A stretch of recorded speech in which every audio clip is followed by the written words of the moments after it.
Okay, Sean. Thanks for doing this, for being our interviewee for the Practice magazine. And My pleasure. I mean, we get connected. Got connected because you are the most productive author in the world. With, I don't know that that's an accurate statement, but thank you. but yeah, but you've been writing a lot, and can you please first introduce yourselves to our readers and tell everyone what you're all about. Yeah, sure. My name is Sean Platt. I am currently one third of Sterling and Stone, which is a small little boutique publishing company. We have around 60 different titles in 8 different little separate imprints or genres. It's primarily me, my partner Johnny, my partner Dave. That's Johnny Truant and David Wright. And then Mhm. just very recently, we added a fantasy imprint, and that's run by Garrett Robinson. And we're professional storytellers. Yeah, I mean, how do you do it? How do you write? I mean, like you wrote like 3 million words as a ghostwriter. I mean, how many? How do you find time to actually write all about this? Well, I learned to write really fast, really early on. I didn't go to school to do this, so I Hmm. think that was really helpful because I didn't have a lot of bad habits to unlearn. I was lucky enough to. Well, I don't know if I was lucky enough. My parents certainly didn't think so at the time, but I dropped out of high school, and so All right. I started business very early. Like it was just my mind has always been more entrepreneurial than I never thought I would write. It wasn't even on my radar, and my wife constantly encouraged me to write. She's a school teacher, and she always thought you should write, and I always ignored her because whatever. I don't know where the commas go. Like that's not what I'm going to do.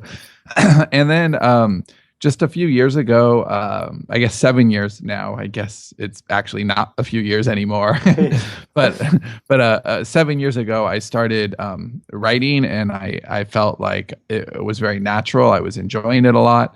But I had to get my start somewhere. So I started writing keyword articles, Hmm. just really crappy, garbage, $5 each SEO articles. I Okay. contributed to the dead skin of the internet. Like it was just the worst. But it was all I could do because we were closing our business so that I could focus on writing, and I had to figure it out. And the only way I could make money was to write a lot of those articles. So I would write, 20 to 25 a day. Um, Wow. yeah.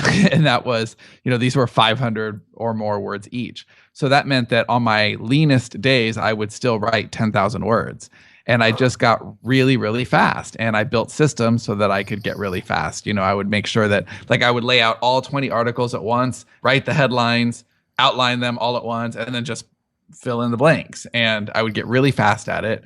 And once I learned to write really fast, I thought, okay, I can write 10,000 words. Now I have to really elevate the copy. I have to elevate the quality of what I'm doing, and get paid more per word. And so I learned to write a lot of marketing copy, a lot of sales copy, sales letters, email autoresponders, things like that, because they just paid so much more.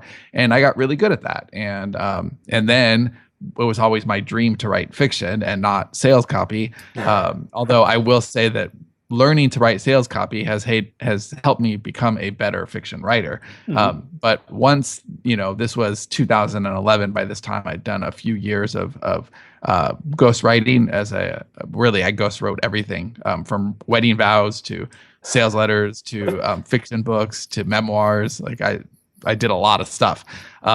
Again, because I knew how to write fast and fluid and with quality. And so once it was kind of open season on the Kindle, and I realized that I could go out there and put a book out there.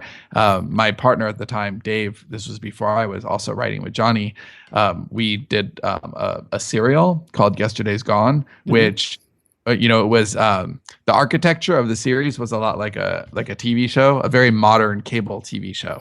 With strong cliffhangers, and so we put it out in 6 episodes and called them episodes and bundled it all together and called it a season instead of a book. And that series took off, and we realized that we needed to release a book a week all through the year. A book at the time was 15 to 20,000 words, essentially an episode of whatever series we were doing. And we maintained that throughout the first year. And that was just kind of the birth of our business model. And we've been doing it ever since. We don't publish that often now at Uh-huh. all, but we still maintain that pace of production. And we put out, multiple books each year in different genres. And we're only just ramping up now. We'll produce and publish even more next year. Wow, that's really impressive. So, what was the key to the speed? I mean, just speed of typing, but speed of thinking, speed of, I don't know, coming up with ideas. I mean, how do you think you got to this speed? I think the key to excellent writing that is also fast. I think a lot of people make a mistake and they think that there isn't a link between quantity and quality, or if there is a link, that it's negative, right? If you're Right. shoveling out so many words, they can't be very good because they're coming so fast.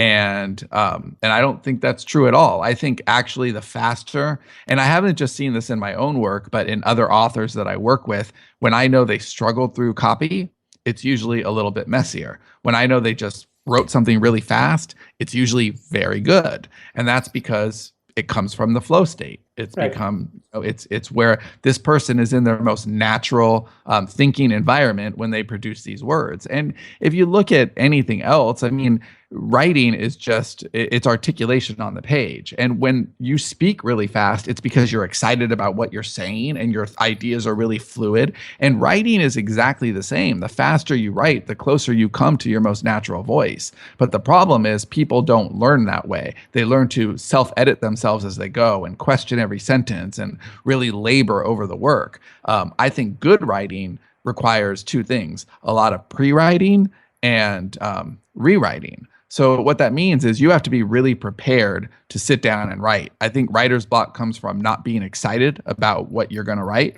or not being prepared about what you're going to write.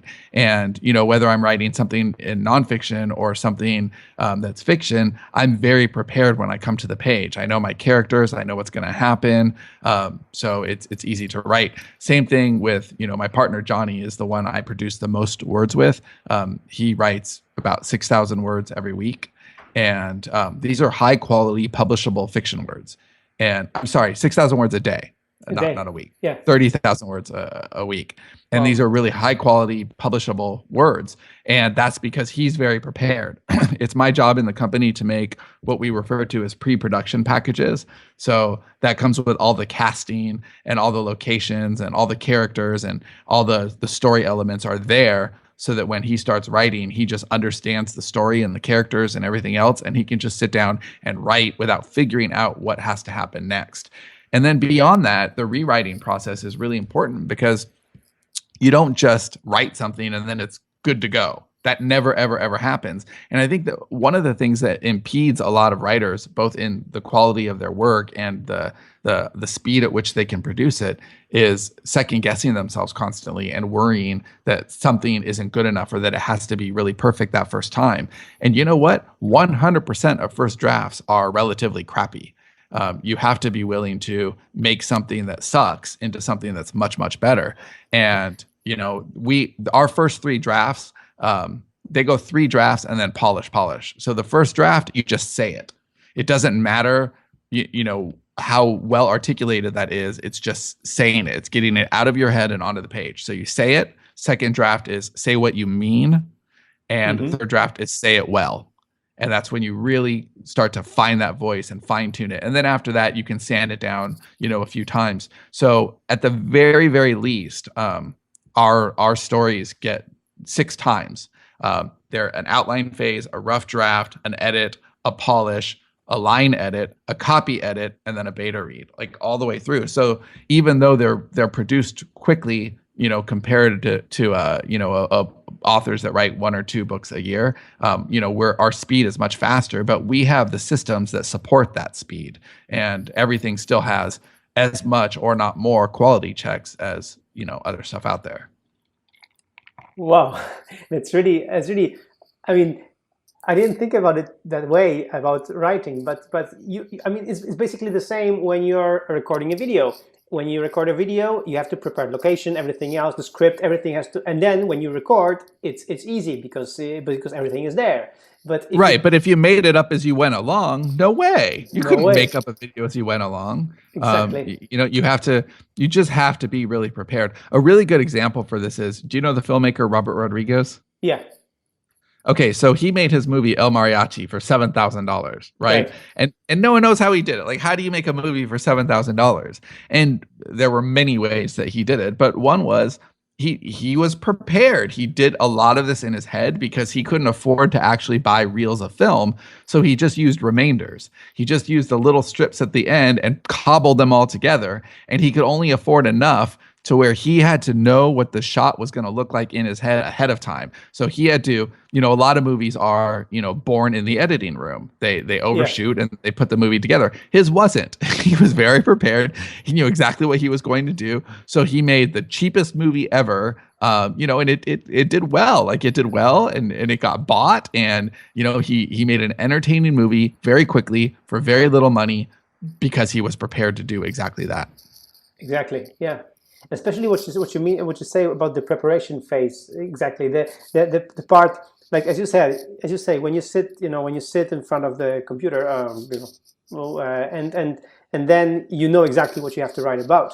And but tell me if the tools help. For example, of course, you have to be really fast writer, right? As well, right? But also it comes with time. Or did you really practice to become a fast writer? Oh, it's like any skill. I mean, it's muscle memory. Mm-hmm. You have to write all the time to stay fast. So, for example, I actually am not writing daily right now. I work with 3 other writers, and my job is, pre-production and post-production. Right. So I prepare the stories and then I finish off the stories. But the Dave and Johnny and Garrett are all producing rough drafts. And but when I was writing every day, right now the writing I'm doing is I'm adapting a lot of our stuff into screenplays, which is a very different kind of writing. Exactly. So it's not about speed at all. It's a lot of thinking, and it's much more slow.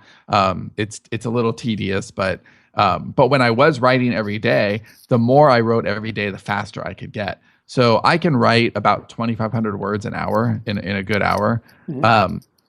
So a 10,000 hour day is really just 4 hours, but it's very focused hours, and nothing, there's no distractions. I know what I'm writing.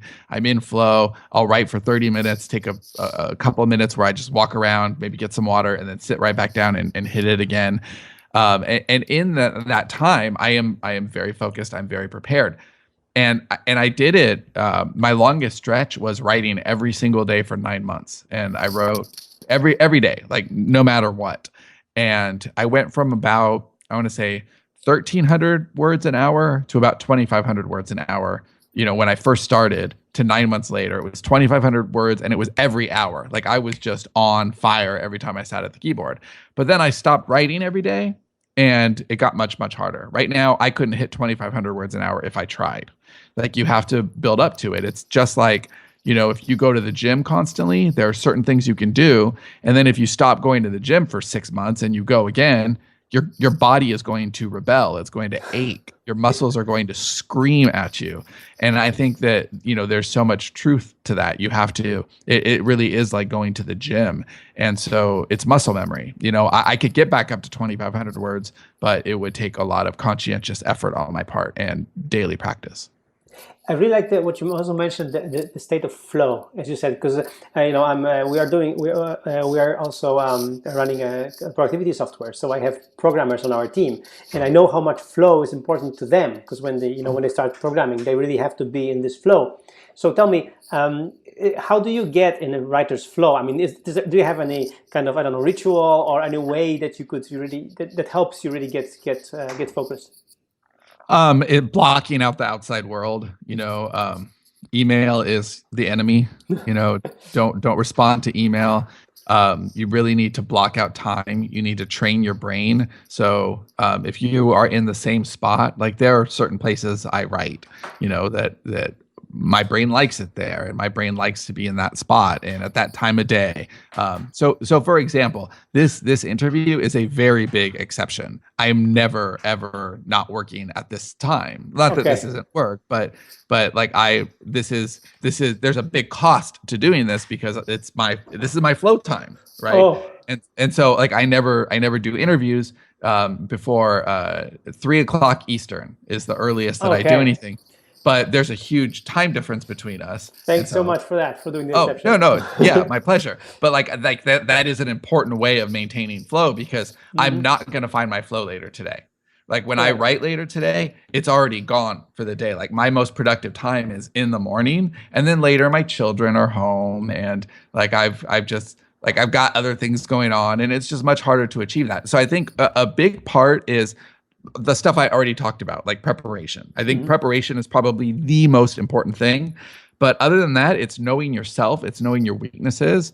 You know, if you tend to make excuses for yourself, like, well, I'm hungry, I haven't eaten, then eat. Like, eat ahead of time. You know, if you know you're going to check email, that you have that tendency, check email ahead of time and then close it. Like, don't give yourself room to slip out of excuses. Just lock it down and then do it, because flow does not come immediately. It comes from work. And, you know, you're not going to find the flow state in 5 minutes. You're going to find it after you work. And then, you know, it's like runner's high. You know, you don't get runner's high on mile 1. You get it after you've been running and you're sweating and you're like, this is hard. And now it feels good. Yeah. Actually, today I was running and I was running only 8 kilometers, which is, I don't know, 5-6 miles. So and at the last mile, I found my runners, the moment, and I was, and I already knew where I'm going to stop, and I was running with a friend, so I had to stop there, but I didn't want to, because then I found really the moment that I was really running fantastically. So Johnny gets in, you know, fugue states all the time, where he just is so invested in the story and just so knows the characters that writing is effortless. And when he is writing effortlessly like that, it's as I said earlier, that copy is way easier to edit. The story is always better. And it's those hours where he was just pushing like 2,500 words.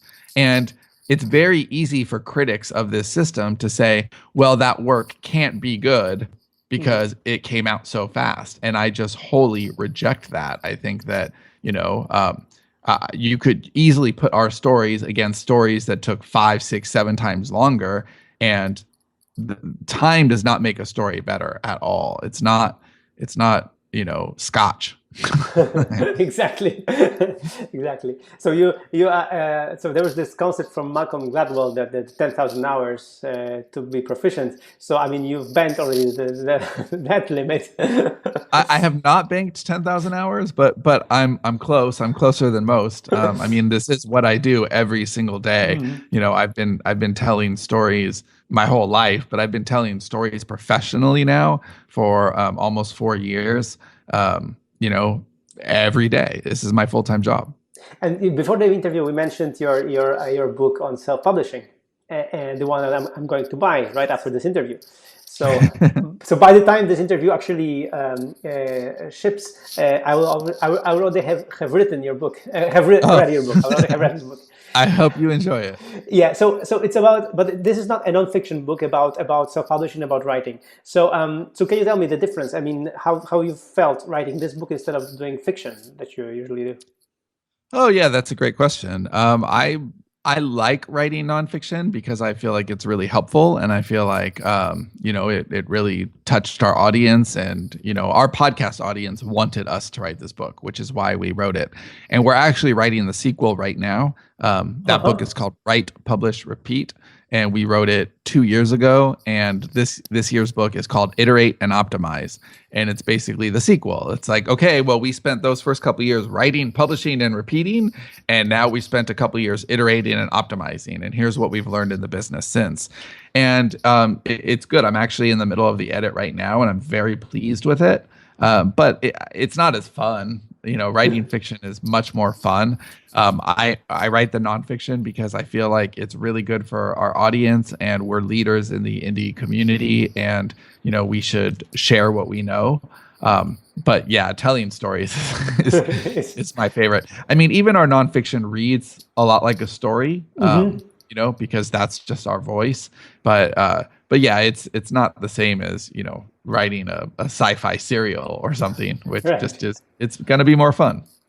Yeah, I was on your page and on Amazon, and the first thing I saw was was like a trailer, of your series about aliens, and I was like, wow, so this really doesn't look like a typical book series, but really like more, as you said, more like TV episodes with seasons and everything else. So I was really surprised by that.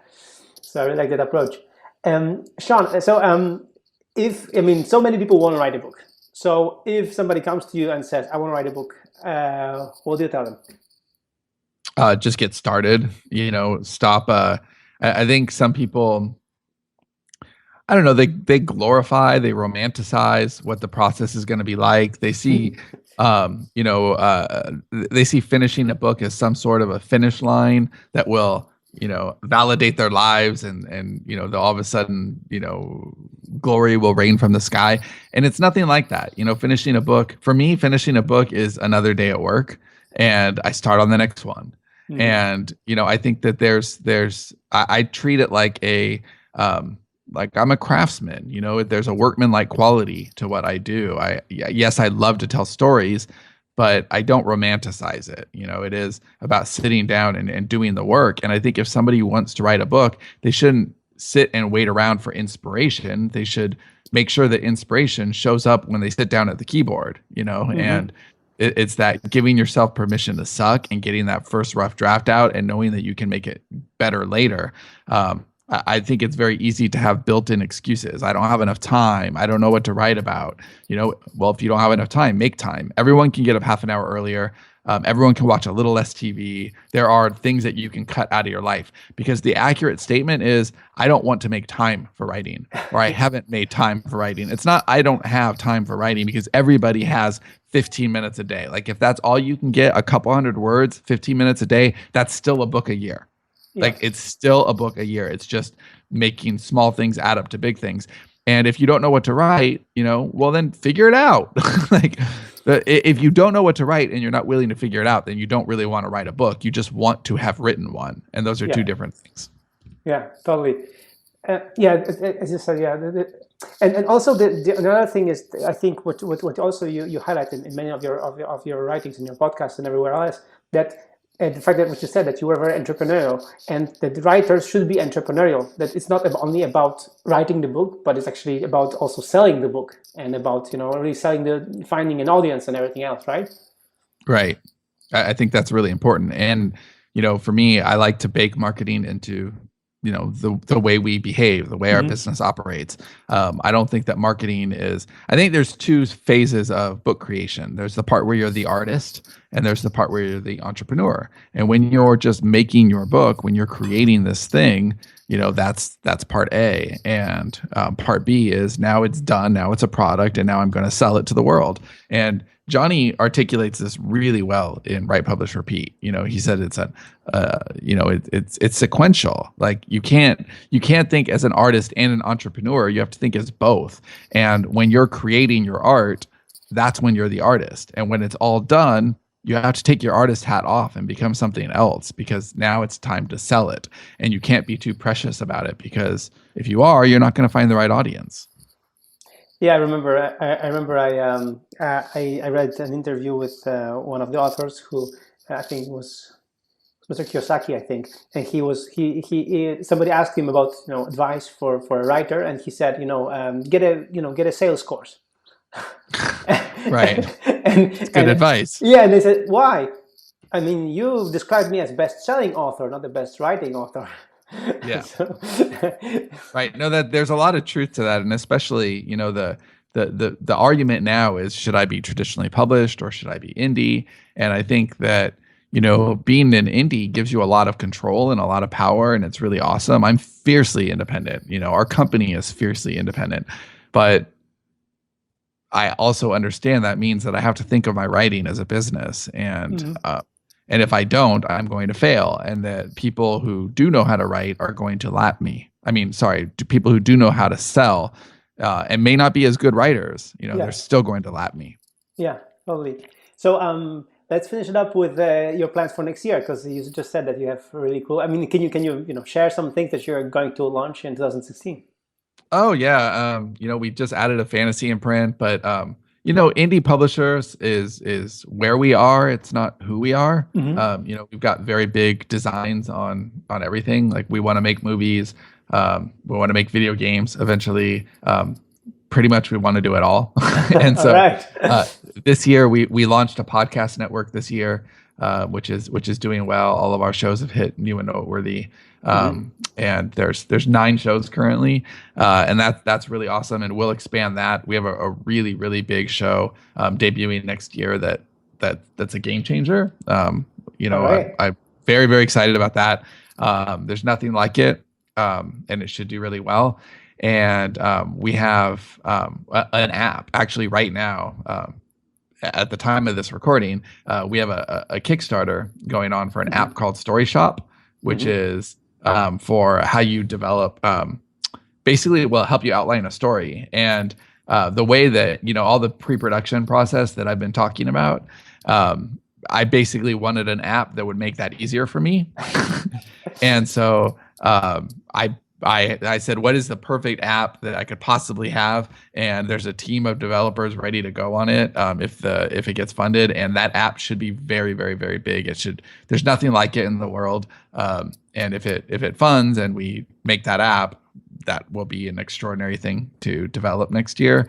But beyond that, we'll be publishing a lot. We'll be getting better at what we do. And of course, we'll be sharing it all with the indie community, because that's what we do. Sean, thank you so much. It's been a pleasure listening to you, and it's been a pleasure learning so much about this process, because, I really didn't know so much about it. So thanks so much. My absolute pleasure.